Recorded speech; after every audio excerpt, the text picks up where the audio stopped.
ناظرین گرامی السلام علیکم ورحمۃ اللہ وبرکاتہ۔ سیدھی بات کے تازہ ترین خبروں میں آپ لوگوں کا استقبال ہے۔ آئیے سب سے پہلے آج کی سرخیوں پر نظر کرتے ہیں۔ این آر سی کے معاملے پر مغربی بنگال میں حرکت میں آئی سماجی تنظیمیں، جانیے کیوں۔ مدھیہ پردیش محکمہ اقلیتی فلاح و بہبود نے مساجد کمیٹی کی بدعنوانیوں کا جانچ کا جاری کیا حکم۔ دہلی فسادات کے دوران خاکستر ہوئی فاروقیہ مسجد کی تعمیر نو کا کام مکمل ہوا۔ نیا پارلیمنٹ ہاؤس بنانا آخری رسومات کے وقت ڈی جے بجانے جیسا، کانگریس کا بیان۔ سری کرشن جنم بھومی تنازع، متھرا شاہی عیدگاہ مسجد کے خلاف مقدمے کی سماعت 7 جنوری تک ملتوی۔ مودی حکومت انسانیت کے خلاف جرائم کر رہی ہے، راہل گاندھی۔ پنجاب سے آئے ہیں، قوانین منسوخ کرا کے ہی جائیں گے، کسان تحریک میں شامل خواتین کا اعلان۔ حکومت آئندہ ہونے والے اسمبلی اجلاس میں مسلم ریزرویشن بل پیش کرے، حسین دلوائی کا بیان۔ بیوی کا دھاردار اسلحہ سے قتل۔ پولنگ کو کور کرنے کے دوران 3 صحافیوں کی پولیس کے ہاتھوں پٹائی۔ یوگی حکومت اب والدین کے نافرمانوں پر کسے گی شکنجہ۔ اسدالدین اویسی سے ہاتھ ملا سکتے ہیں شیو پال یادو، امکانات روشن۔ اپوزیشن وفد کی صدر جمہوریہ سے ملاقات، سیاحت ذریعے قوانین منسوخ کرنے کی گزارش۔ ایران روزانہ 23 لاکھ بیرل تیل فروخت کرے گا، روحانی کا بیان۔ ہمارا مقصد ترکی کو چوتھے صنعتی انقلاب کی مصنوعات اور ٹیکنالوجی کا مرکز بنانا ہے، ایردوغان کا بیان۔ امریکہ نو منتخب صدر بائیڈن کے بیٹے کے خلاف ٹیکس بے ضابطگیوں پر تحقیقات جاری۔ آذربائیجان داستان رقم کرنا جاری رکھے گا، ایردوغان کا بیان۔ لیبیا ہفتر فوج نے یرغمال تجارتی بحری جہاز کو چھوڑ دیا۔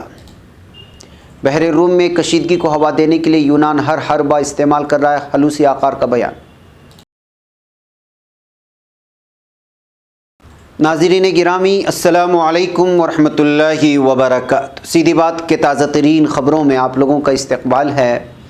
ناظرین، میں انصار عزیز ندوی اس وقت دن بھر سے آئی ہوئی کچھ اہم ترین خبریں آپ لوگوں کے سامنے لے کر کے حاضر ہوا ہوں۔